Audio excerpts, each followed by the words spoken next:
So the first question, how highly do you take off-plan cards like Ruin Crab? So most of the really off-plan stuff that I'm going to take is stuff that I will have taken before I knew what I was drafting. So it's not that unlikely that I'll have first picked a Ruin Crab, and then I'll discover that blue-white rather than blue-black is actually the archetype that I'm in. And now the question is am I planning to play this Ruin Crab? Does the fact that I have this Ruin Crab mean that I want to build a strategy around Ruin Crab? So the answer to Ruin Crab specifically is that it's one of those cards that answers the question about how you're winning. And I like Ruin Crab most in decks where your answer is, well, I have a lot of card advantage, but you're worried that maybe that doesn't actually convert into killing your opponents in some weird spots, and then Ruin Crab gives you inevitability because despite the cards that you're drawing, you still deck them before they deck you. But if that's your plan, you can't rely on a single Ruin Crab because it might die or it might be the bottom card of your deck. And so at that point, you want to prioritize a couple other cards that are going to let you mill your opponent out. So maybe you make sure that you have a few Zulaport duelists, and then maybe the combination between the Ruin Crab in your deck and the few Zulaport duelists that you have let you play a Relic Golem. And now you have this kind of hybrid blue-white party / blue-white control mill deck. And that's definitely a real archetype. That's a sub-archetype of blue-white that does exist. But the answer to if you're here and it's off plan, do you take it and make that become your plan?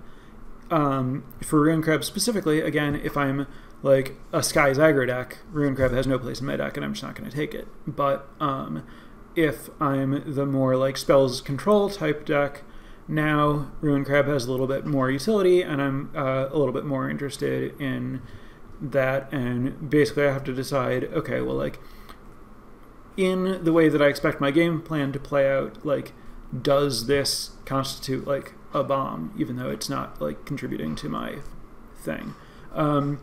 Another sub-archetype that exists is actually, there are kind of sub-archetypes that exist with each of the relic uncommons, Relic Golem, Relic Amulet, and Relic Vial. So you can have I'm trying to mill you as a sub-theme in your blue-white party deck because that can be kind of entirely contained in blue cards, and then you can use Relic Golem. Or sometimes you just have a lot of card draw and wizards and random cantrips and practice tactics and stuff, and there are some white support stuff for party creatures, but you can, it's rare, but you can end up with a Relic Amulet deck in this space.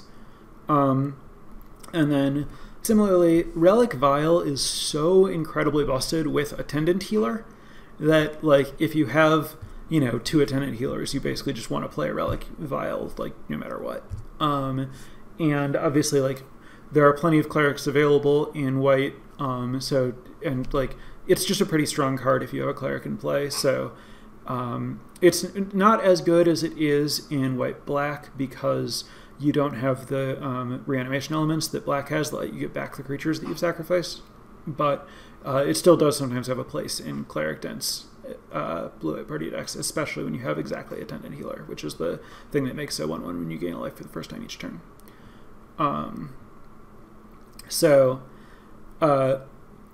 That's roughly, the answer for Ruin Crab specifically, and obviously for how much do you prioritize card X that doesn't explicitly synergize with your deck.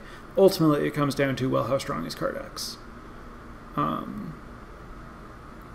there any tribal payoffs that aren't great normally, but you take, or that are great normally, but you take low in blue-white? Let me think about that.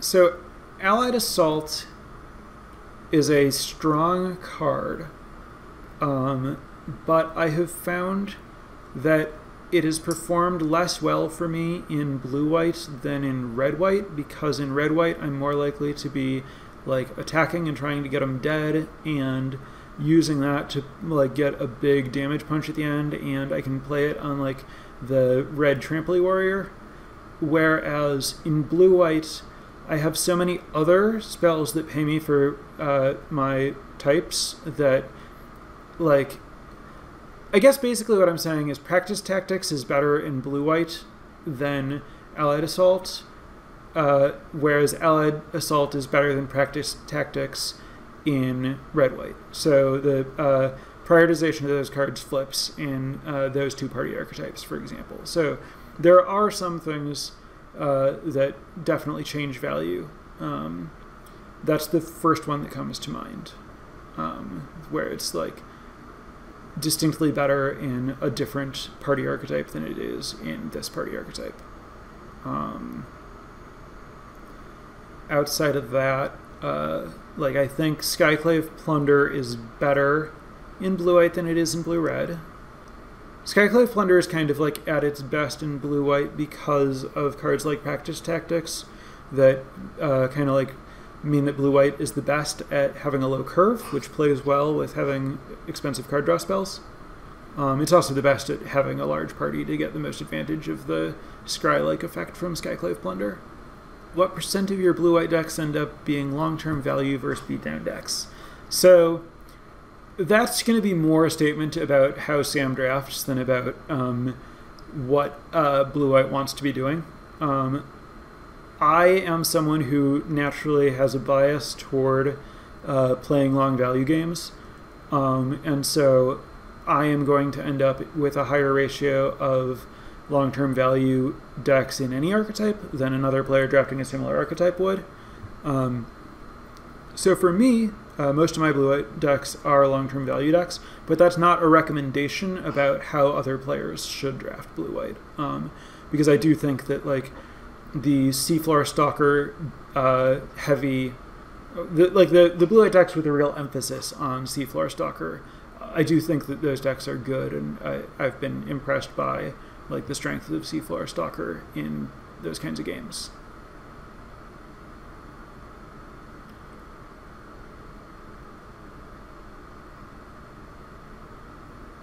Is there a key difference for these blue-white decks than blue-white decks historically in general?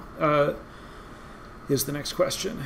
And I mean, yes, blue-white decks in general, like blue-white decks historically haven't had this thing where you get paid for each creature that you have on the battlefield. And so that's just not like a priority. You're like, here, Zulaport Duelist, just being a 1/1 on the battlefield, you get paid for the fact that you have this 1/1. Even if it can never engage in combat, it gives you the type rogue that makes all your other cards better. Blue-white, in general, historically, has no interest in just like having a 1/1 creature sitting in play. That means that you're a lot more incentivized to just like find ways to get like random small creatures that just like hang out on the battlefield and do nothing, where blue-white traditionally is maybe interested in some like good big blocker types that give you virtual card advantage. Virtual card advantage is when a creature has like big enough stats that it can hold off multiple attackers, and so you kind of invalidate two of your opponent's creatures that can't attack because you have one creature. So historically, blue-white's like kind of interested in cards that can gum up the board like that, but with the end goal of gumming up the board to allow a flyer to attack rather than kind of like gumming up the board as its own reward.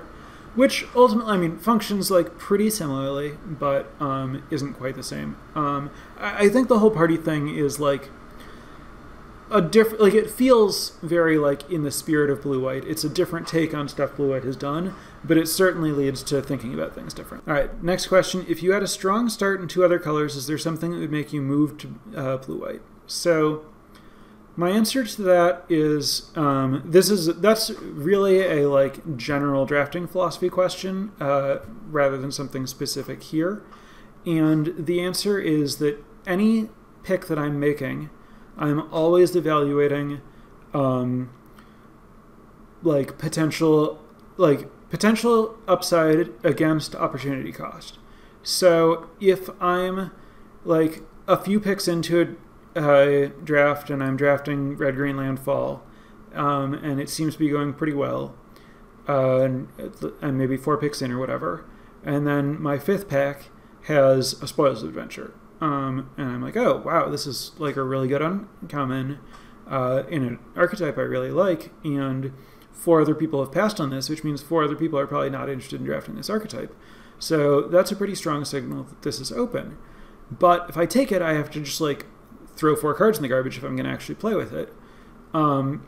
So in that spot, if there's another like card that's going to make my red-green deck meaningfully better, I'm probably not likely to think, yeah, I'm likely to want to throw 4 cards in the garbage for this one card.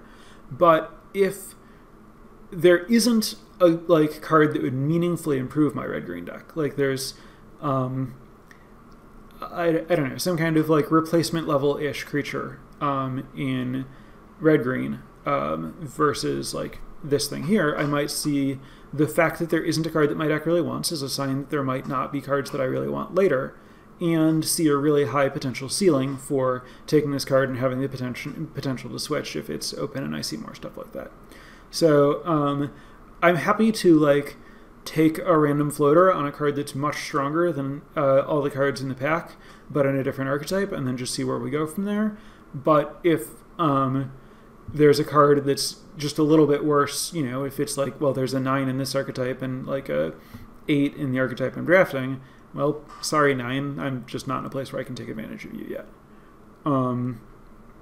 That actually, this is now unrelated to your question, but it brings up another question. It's like another kind of like important issue in general, which I think is like the topic of what is a replacement level creature in this archetype? Because I do think that all like kind of the biggest value that I think a lot of people miss in drafting is failure to identify the power level that you get for free. So basically, like there's such a high density of, say, 5s that you never need to take a 5 because you'll just have 5s. Like 5s will just fall into your draft pile by the end of the draft. And so you can afford to take a random off-color 8 that you probably won't use over a 5 because the 5 isn't going to increase the strength of your deck because you'll just get a different 5 later on and you don't need to prioritize that particular 5. So if we define a 5 as exactly that, a 5 is like the cards that you will ultimately end up with more than enough 5s, so taking a 5 should never be a priority because it can't improve your deck because it is replacement level. Which cards are the 5s? Which cards will you have? So for example, I consider Angel Heart Protector to be a 4. On that scale where replacement level is 5. It's so bad that I will never have to put it in my deck. I'm going to have enough cards that are better than it. Now, the one time when I will play it is if for some reason I expected to get Clerics and I just didn't, and I'm willing to take a power level hit. I know that I'm playing this 4 over another 5 that is available to me, because you just end up with infinite 5s. But I want to play this 4 because it's so important to me to have a Cleric, because I'm really short on Clerics and have a lot of party payoffs. So I think like Cleric of Chill Depths and Angel Heart Protector are 4s.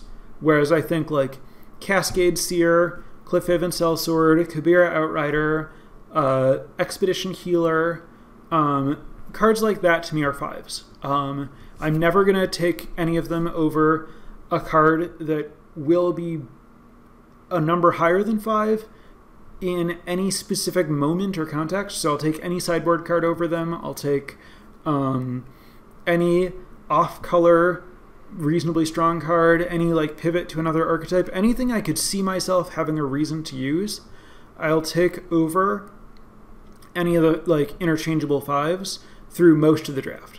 Once I'm late enough in a draft that I know a particular 5 is going to fill a hole in my deck, then I'll start taking it.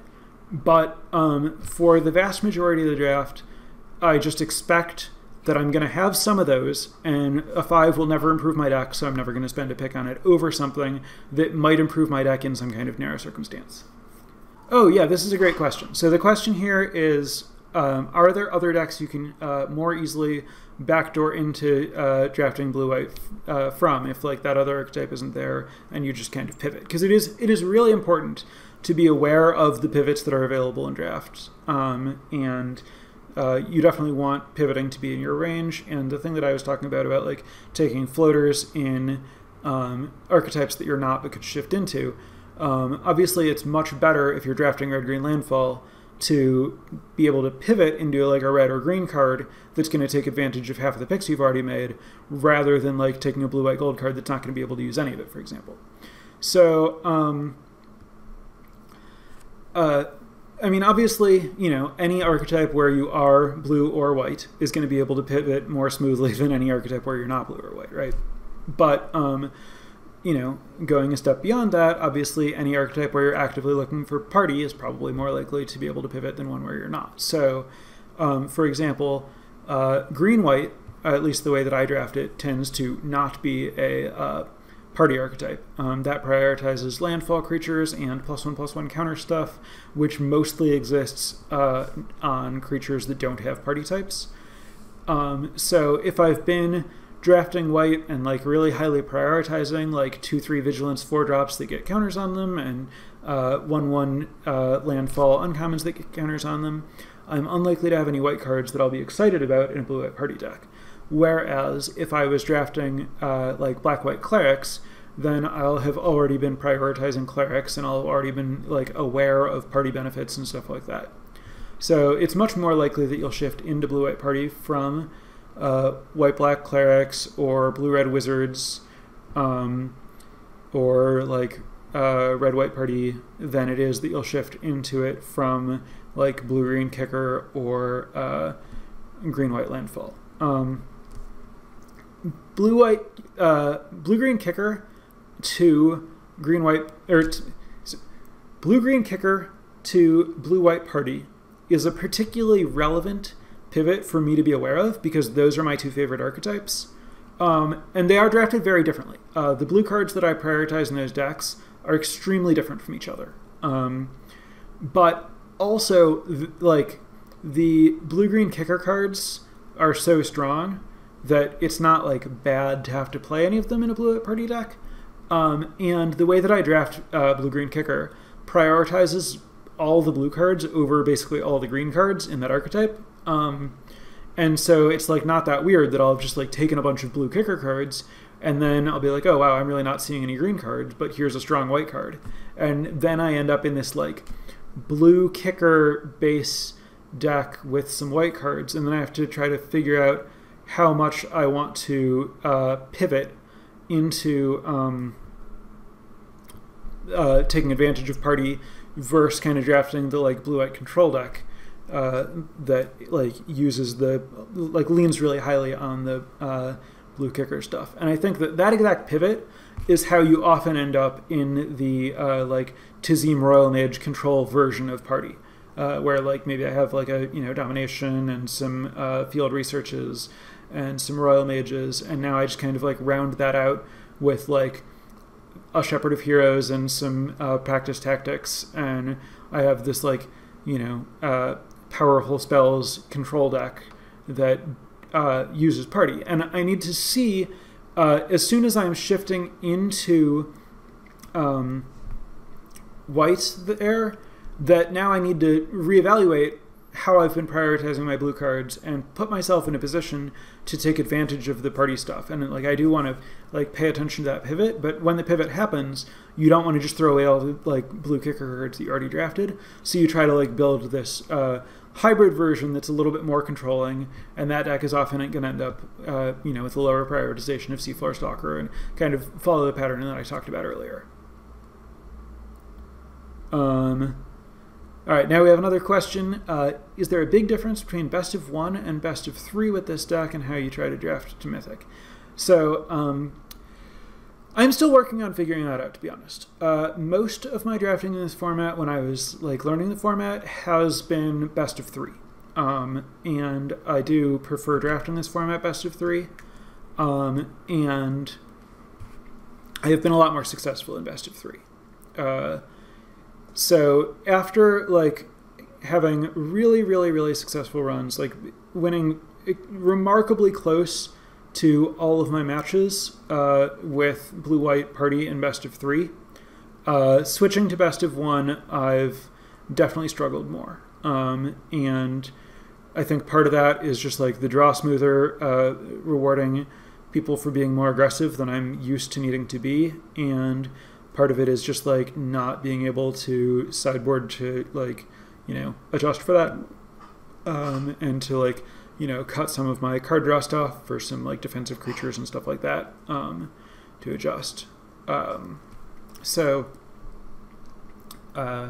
Yeah, there is definitely some adjustment that needs to be made to shift to best of one, but I honestly, personally, haven't figured out like exactly what that looks like. I'm still working that out myself. Next question is, where do you rate Pack Beast versus the top common payoffs like Shepherd and Stalker? So for me, there's a pretty big gap between Shepherd and Stalker, and I understand putting them together in that I did talk about how you want to prioritize both of those rogues because they're the rogues that you have access to. But for me, Shepherd is like a, actual top common.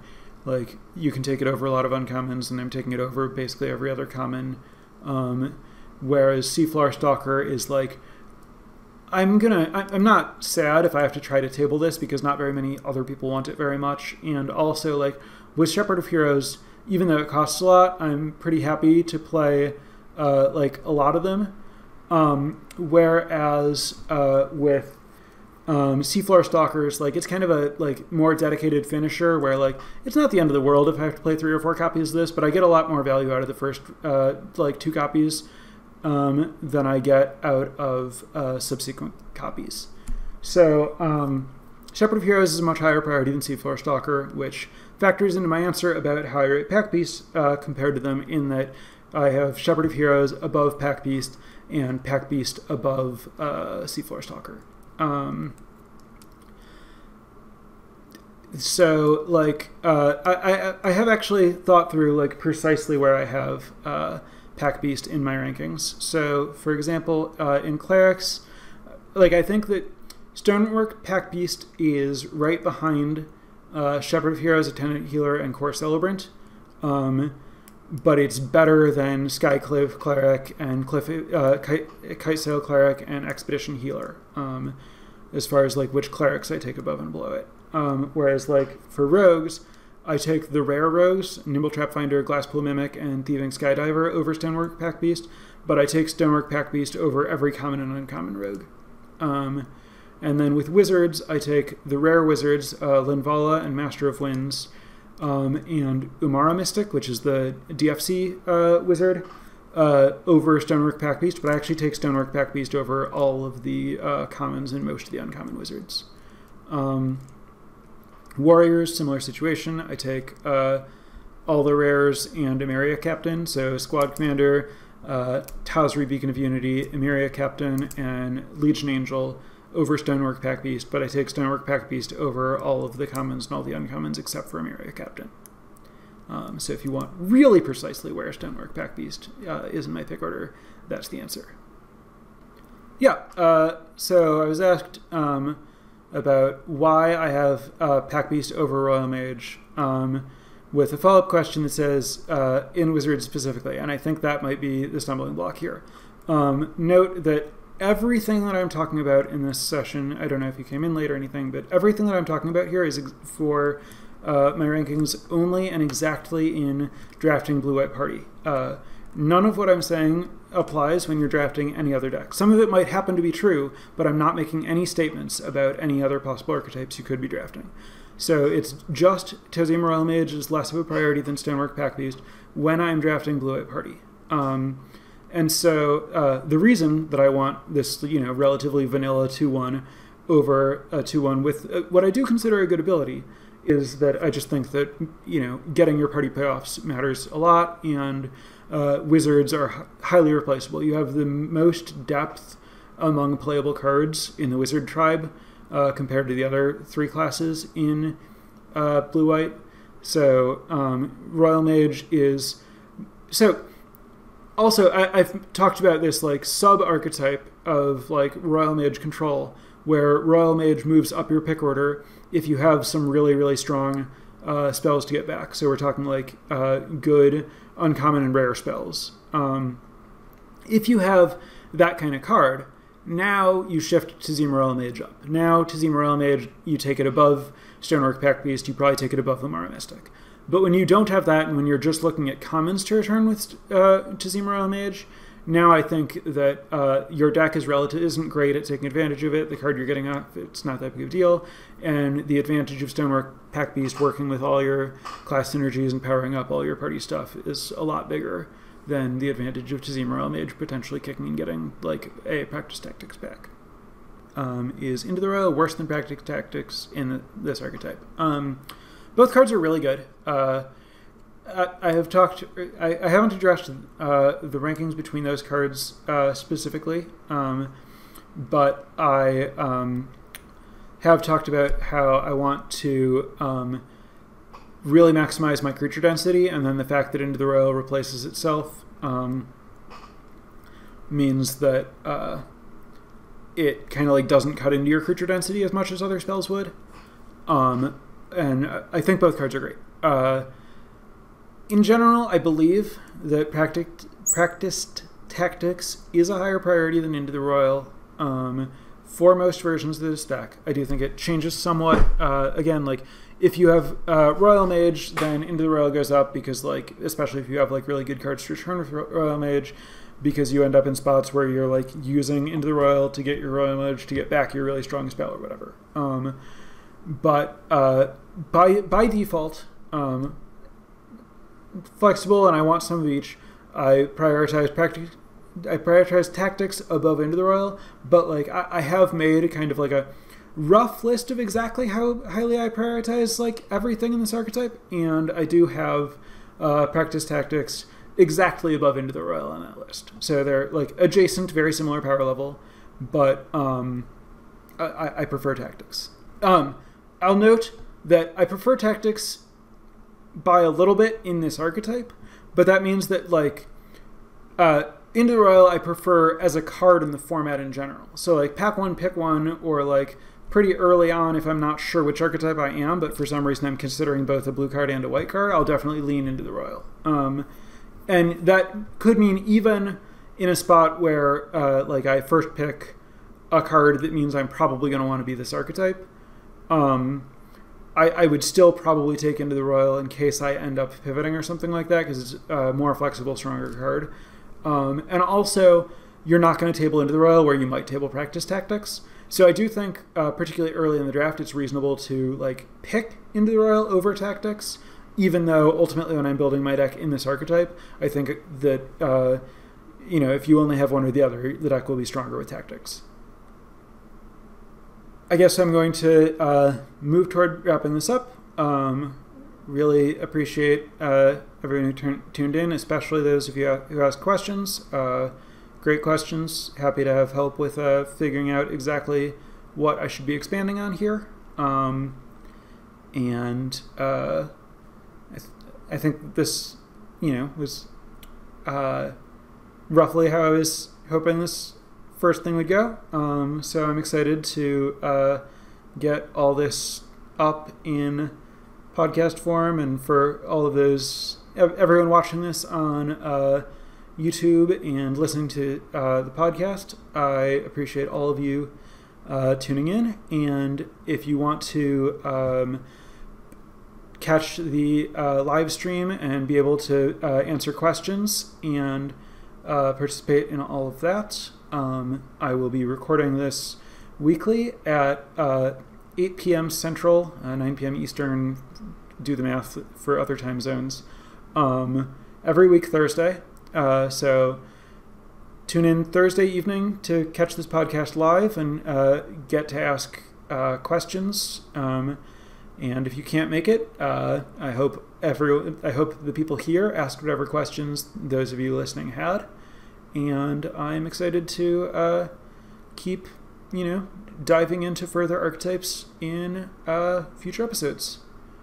I guess I should do a quick plug for all this stuff, since I am kicking off this project right now.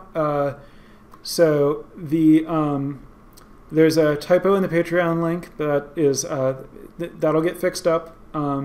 But the Patreon link is patreon.com/draftingarchetypes. Until there are some set number of followers on... I'm totally new to this whole YouTube thing. So until I get some set number of followers, I can't have like a coherent YouTube channel with like an actual name. So just go to YouTube and search Drafting Archetypes to find this. Hopefully pretty soon I'll get enough followers to like that you can actually like go to some kind of reasonable website.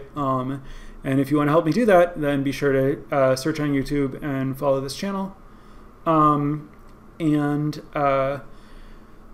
As always, this podcast won't have its own Twitter account since it's just me. I am going to handle all the tweetings about it, so you can follow me on Twitter at Samuel H. Black, and obviously the stream, for those of you who aren't watching it right now, is twitch.tv/Samuel H. Black, and I also have a Discord. The Discord for discussing this podcast will all be in my existing Discord, Challenging Assumptions, and there's an invite, permanent like open invite to that Discord available on my Twitter bio, and I will be throwing up a channel to discuss this podcast on my Discord. So those are the tools that I can tell you right now. I'm sure that whatever podcast platform you like to download podcasts from, you should be able to find it by searching Drafting Archetypes. And yeah, that's all the, random businessy tech side stuff of the, real point here of hope you are digging the content and learn something, and I'm excited to get back and teach about like the other archetypes to kind of compare what's going on, because that's really the whole point, is to evaluate like how things are different in different contexts, and with only one context I can't really highlight that, but it's all part of a big picture that I'm working towards. So yeah, I hope everyone is interested in following along to work all that out. So last shout out to all the viewers and listeners. Appreciate everyone, and goodbye.